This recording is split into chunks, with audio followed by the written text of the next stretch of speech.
Hey everybody, welcome back to another exciting episode of The Stash, report from The Stash Project. Today is the 12th of March, 2018, and as we predicted with one of the more recent videos, we will be switching to a Monday schedule because that is my day off, so it gives me a chance to edit these videos.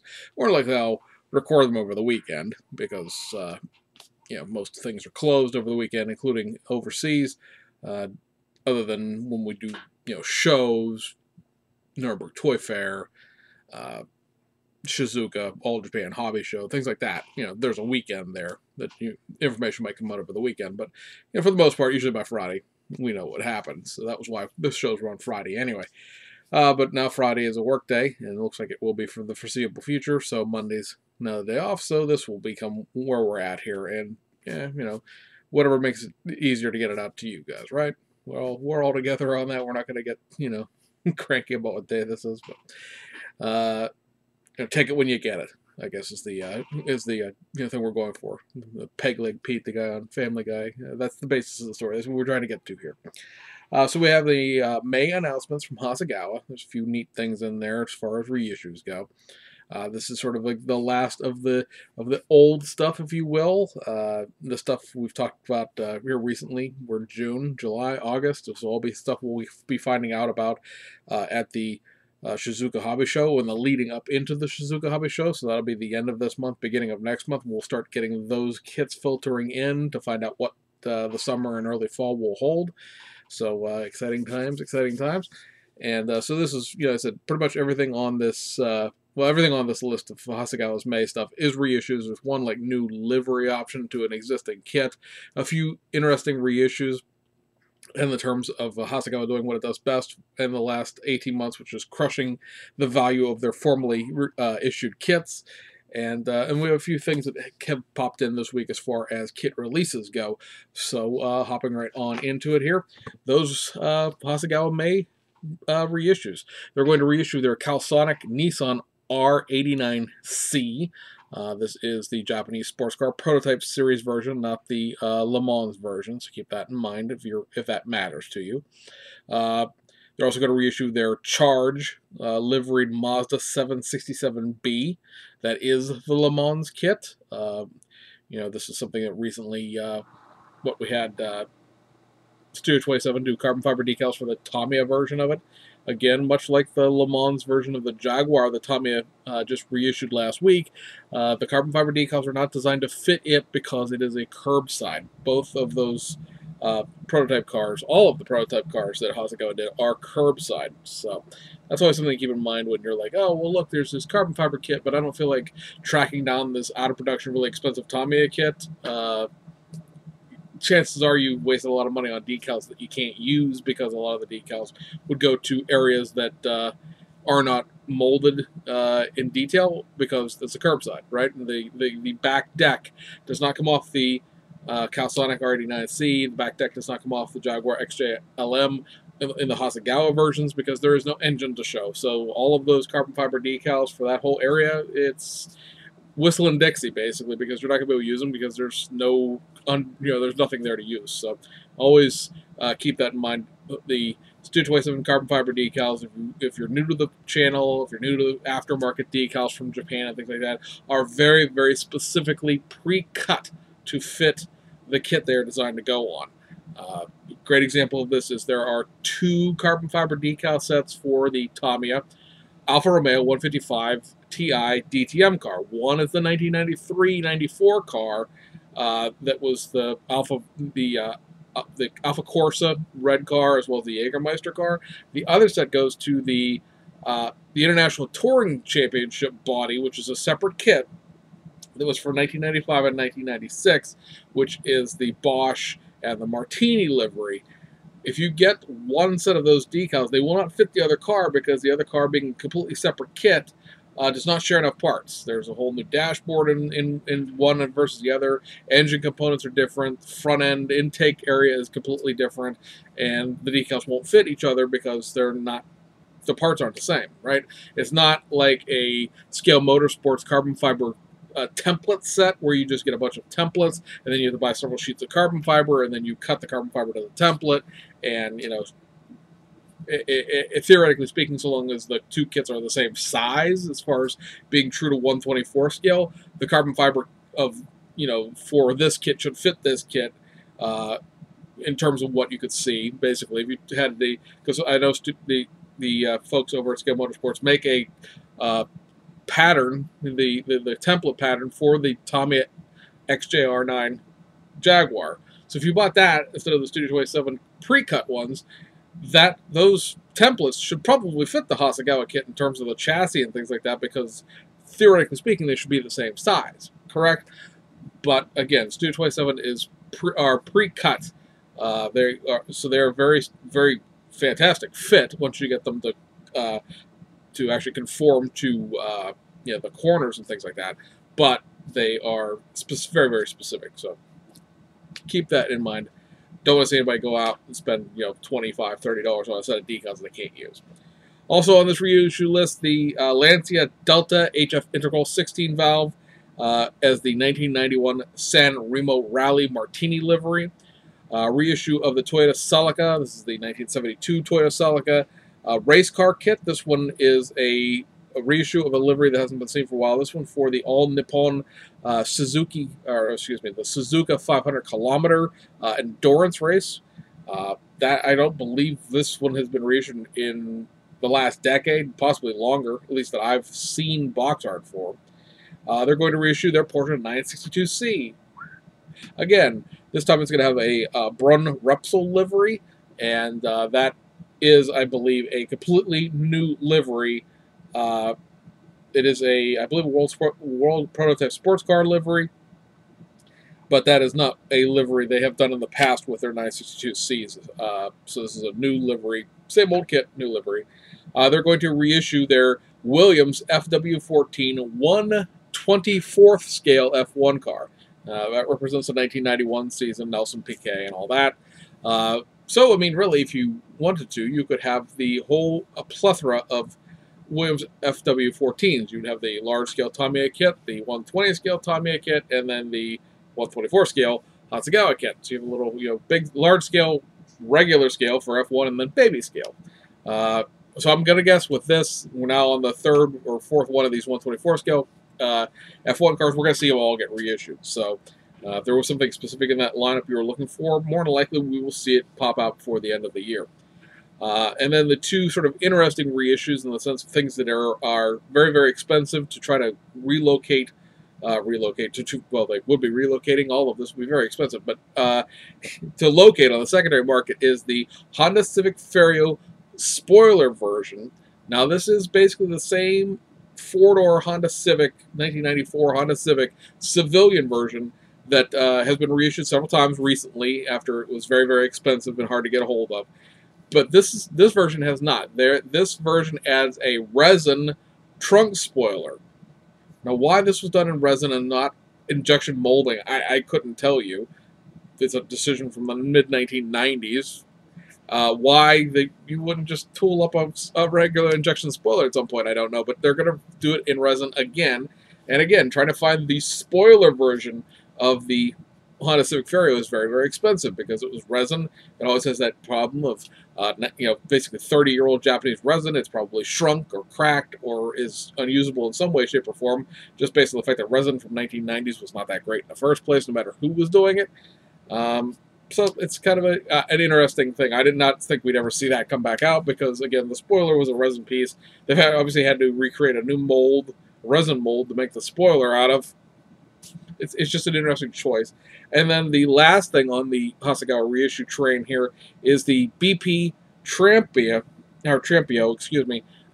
sponsored 1994 Civic Fario Japanese Touring Car Championship. Now, if you've paid any attention to the Fario, the four-door race cars, there are four of them all together. There is the Jax, there is the Pia, there is the BP Trampio, and then there is an STP sponsored car. The Jax one was the first one to get reissued. The Pia one was just reissued this week. We're going to talk about it here in a second. And then the BP Trampio is I'm not necessarily sure it was third in terms of how it was done originally, but it's the third of the four. So chances are we will see the STP car come out. Hopefully they'll reissue the Group N Endurance three-door Civics too, because those haven't come out yet, and I still to this day need several sets of the wheels that come in that kit, and I'll just buy the kit all together and just be done with it. But it was very cool to see this come back out, because that is another one of these $80, $90 race car kits that when you get it, the decals are not going to be any good, because the decals are, effectively somewhere in the neighborhood of 20 years old, 20, 30 years old, depending on what reissue this got, because this car's been, all of the Ferio JTCC cars have been reissued once, probably around 15 years ago at this point. 2002, 2004, a lot of stuff got reissued from Hasegawa that were done in the 1980s and 1990s. But again, 15-year-old decals. This car is molded in yellow, and then it has a BP livery, so it's that yellow and medium green that BP uses for its corporate colors. And the decals for the green are on the decal sheet. It's a cartograph decal sheet. But that's a lot of like yellow and white and things in that decal sheet that, of course, are going to show age when the glue yellows. And so, spending $90 on a set of $90 on a kit that you need a set of decals for, especially considering that at this point that old kit doesn't have the new suspension pieces that lower the body and onto the chassis a little bit more to make it more prototypically correct for a race car stance. That it's really, a lot of people are going to be holding on to some kits that they are probably never going to be able to sell for anything resembling what they thought they would one day be able to get for them, because there's going to be all these brand new $25 ones, and they're all going to have fresh decals. Nobody needs your $90 kit, even if you drop the price on it. So, Hasegawa doing what Hasegawa does best. So that leaves us with a few reissues and one brand new toolkit this week as well. All of it overseas. None of the U.S. stuff is coming out yet, although we probably should see the Round 2 stuff maybe next week. The March stuff is already off of the corporate website in terms of being able to order it as a pre-order. So that means that those kits are probably on their way over here, or on their way to distribution. I should say they're here. They've been here, but they're on the way to distribution at this point. So we have a couple of things out of Hasegawa, a couple of things out of Aoshima, Fujimi, and a Tamiya. So out of Aoshima, we have this reissue. This is just a restock, absolutely nothing new here. Actually, this kit was just done not that long ago, and it is the 1983 Nissan Cedric Gloria V80 Brougham VIP hardtop. Woo! Lots of letters, lots of numbers. All of it because there is a sedan version of the Cedric and Gloria and a hardtop version of the Cedric and Gloria. The hardtop version is a pillarless hardtop, meaning there is no B-post in it. So they did make kits of both of those, both the hardtop and the sedan.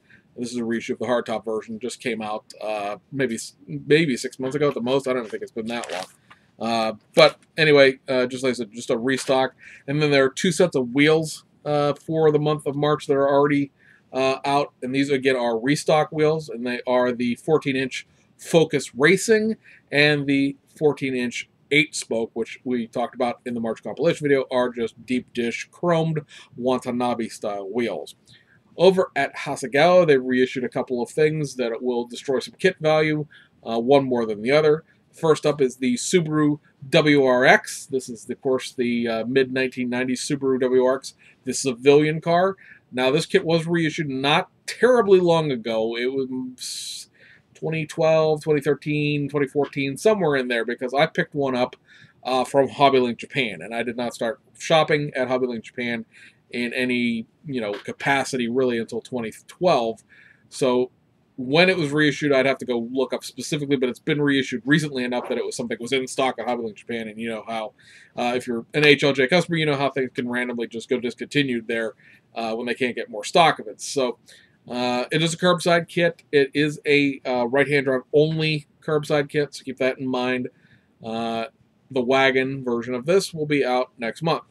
The thing that destroys a little more kit value, on the other hand, is this. This is the reissue of the Pia liveried Honda Civic 1994 Japanese touring car championship car.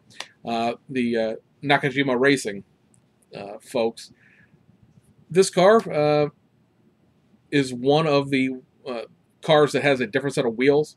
I should say there's actually 5 of these, come to think of it, because there is also the Castrol sponsored car, which already has been reissued. So there's the Jax, there's the Castrol, there's this one, there is the BP Trampio, which we just talked about as being a new reissue, and then there's an STP. So there's 5 of these 4-row Civics.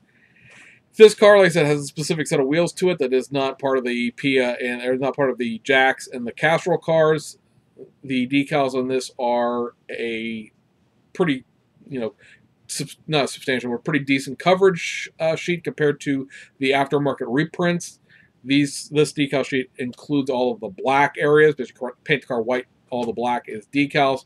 If you get the Shunko set that I have for this kit, because I bought this kit that came with the decals, then you wind up having to paint the areas black, and or at least the back area. I believe the front fender parts are on the Shunko sheet, but the whole back end of the car, you have to two-tone it. So that's a nice feature. If assuming the decals, are pliable and work, it's a lot easier to decal things than it is to two-tone. In my personal opinion, I know there's a lot of people out there would rather paint everything than have to decal a single thing in their entire life. So that's one of those eye of the beholder type of deals. Over at Fujimi, we've had a new reissue of a newer tool, and this is the Porsche 911 Carrera RSR 2.1 Turbo. This time it is being reissued in the 1974 6 Hours of Watkins Glen livery. This is a livery that Studio 27 made back when this kit was done originally, before it had any racing livery tie-ins, back when it was the Circuit Noanami car. So, if you have a set of, this decal set through Studio 27, it's kind of a pointless reissue. If you don't, and you're kind of looking at one of these curbside kit, but it's pretty nice. I think it's, pretty decent for being what it is. And if you're into, this is not really Group 5 racing quite yet in this, as far as what this is, but there are only 2 of these made. 3 of them technically, one is a test car, but only 2 of these made, so it's kind of a rare car. And if you're a Porsche lover, you might find yourself appreciating this Martini livery rather than the one from the Spa car that they did earlier. And then last but not least is the brand new tool kit from Fujimi. Now, I can't tell you a whole heck of a lot about this because I'm not an F1 guy, but it is the Ferrari SF70H 2017 second place car. It is, a pretty decent looking kit, curbside, as most modern F1 cars are.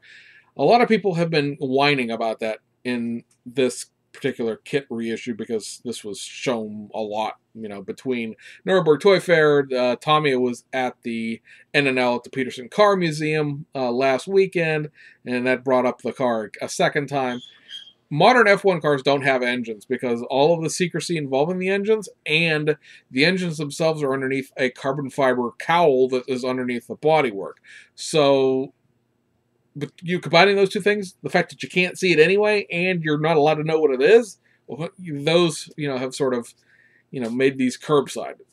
There's basically a lump-shaped thing that goes underneath the cowling that represents the carbon fiber cowling that's underneath the body, which is what you would see if you took the back bodywork off the car just sitting in the pits, right? And then there's transmission, transaxle detail, and then there's some exhaust pipes. And that's it. A lot of people, I think, that are complaining about the lack of a full detail nature to this kit are going back into the, 70s, 80s, and early 90s F1 kits where the engine technology was, pretty wide open as far as, what was going on there. Your engine manufacturing wasn't done necessarily by the manufacturer. There's a lot of, this ran a Ford, this ran a Lamborghini, this ran a, Ferrari, this, they weren't necessarily connected to the teams quite as closely as they are today in the modern F1 world. I know a lot of people were also complaining about the fact that this isn't a Mercedes-Benz and it's not a championship car, but you know what? They've got a Ferrari license. They also have a Mercedes-Benz license, although they haven't really used it since they did the Gullwing kit. But Ferrari license is very expensive, and so if you're going to have it, you might as well use it. Can't tell you, like I said, looks like a decent kit. I've seen it build up a couple times on YouTube. It's a Tamiya kit, so how bad could it possibly be? But again, F1 kit, don't know that much about it, and I couldn't tell you, if it needs livery decals. I don't think it does, but I've seen a few people say that a few things aren't right, so maybe it does. And then, of course, there will be a plethora of aftermarket for it at some point in the future. So right now there are some carbon fiber decals that come with a kit that are not a very complete set, but it's sort of a, you know, the things you'd see most when looking at this model kit kind of carbon fiber set, and you know, that is what it is. So anyway, guys, that about wraps it up for this week. Hope you enjoyed it. I hope you'll you know, tune in with us when we with our minor change of schedule. I mean, let's face it, the videos weren't getting out until the weekend anyway, so that's one more day at this point. And you know, it allows me sort of a dedicated little chunk of time to work on things. So anyway, guys, see you.